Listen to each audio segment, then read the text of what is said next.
Olá e bem-vindos a mais um mergulho profundo nos dados. Hoje vamos fazer uma análise estritamente económica e geopolítica sobre o que se está a passar no Médio Oriente.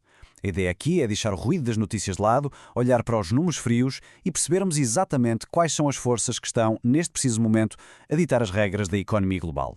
Para começar, pensem nisto. O que é que acontece se 10 milhões de barris de petróleo simplesmente desaparecerem do mapa de um dia para o outro? Para pormos as coisas em perspectiva, estamos a falar de um corte abrupto de 10% de todo o volume global.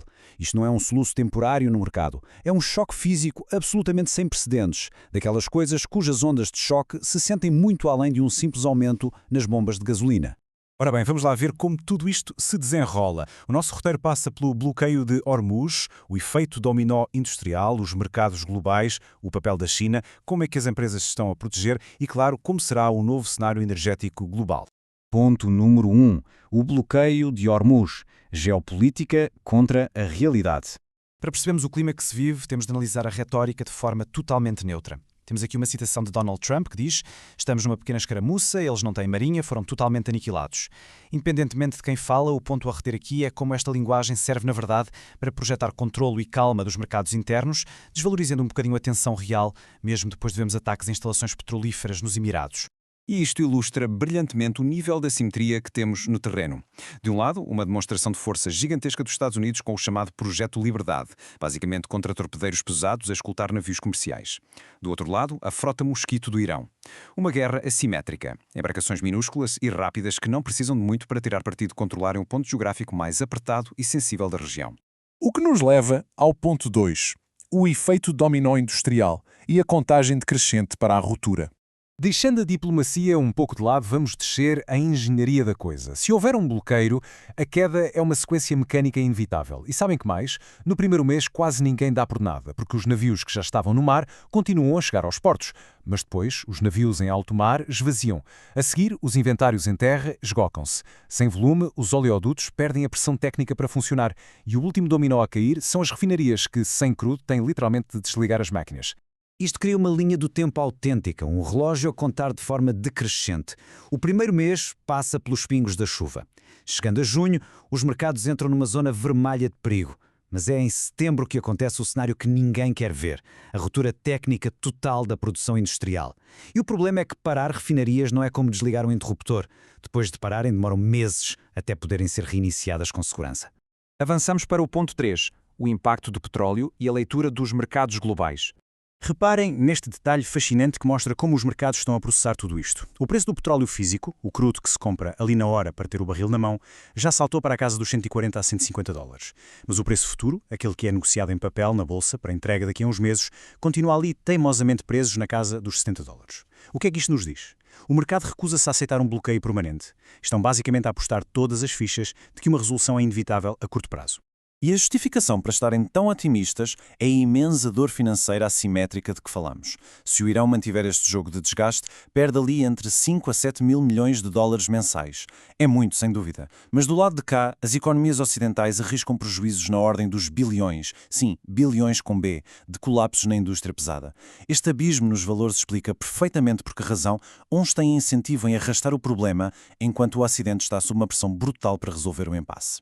E no meio deste caos faz sentido perguntar como é que ativos como as matérias-primas se tornam o melhor escudo protetor contra a inflação.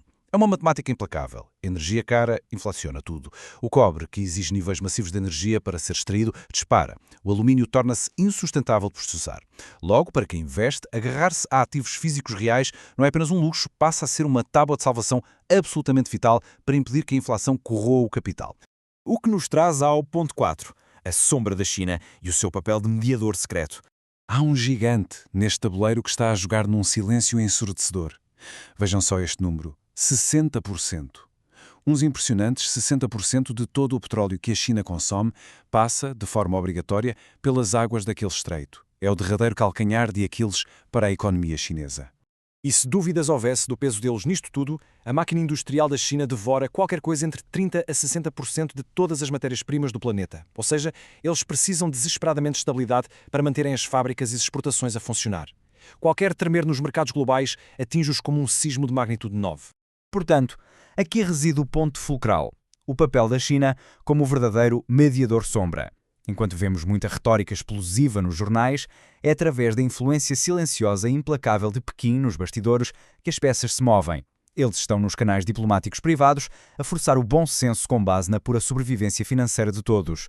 A China detesta o caos e esse interesse económico deles é muito possivelmente a única coisa que está a impedir a ruptura total em setembro. Ponto 5. Proteção corporativa. Como é que se lida com esta volatilidade extrema? A grande questão é, perante uma incerteza desta magnitude, como é que o capital inteligente se blinda? A resposta é simples, fugindo de apostas binárias do tipo vai haver guerra ou não. Em vez disso, focam-se na resiliência pura e dura. As petrolíferas sólidas estão focadas em projetos internos que triplicam o dinheiro em caixa, independentemente do preço do barril. As gigantes da tecnologia apostam na infraestrutura de inteligência artificial, porque a procura de longo prazo vai estar lá de qualquer maneira. E as farmacêuticas agarram-se às tendências do envelhecimento populacional. É ignorar o ruído e seguir as tendências estruturais imbatíveis. Chegamos por fim ao ponto 6, o novo cenário energético. Aquelas consequências involuntárias que vieram para ficar. É que mesmo que o bloqueio terminasse hoje à tarde, as fundações do mercado já cederam. Reparem só nas placas tectónicas a moverem-se. Os Emirados já estudam a saída da OPEP para poderem produzir o que bem entenderem. Os Estados Unidos já bateram no teto limite da sua capacidade de enviar petróleo para fora. E o Brasil, que antes enviava o crudo todo para os Estados Unidos, está agora a mandar os navios diretamente para uma Ásia sedenta da energia. O que é que isto cria? Um mercado que já não é unificado, mas sim um ecossistema energético fraturado e multipolar. O mapa mudou de vez. E para fechar a nossa análise, deixo-vos com a provocação. No mundo onde tudo está ligado e dependente do fluxo de energia, será que a força silenciosa dos bilhões do comércio global vai no fim do dia falar mais alto do que os tambores e a retórica de guerra? O relógio não para e setembro está quase aí a bater à porta. É continuar a observar os dados. Um abraço e até à próxima análise.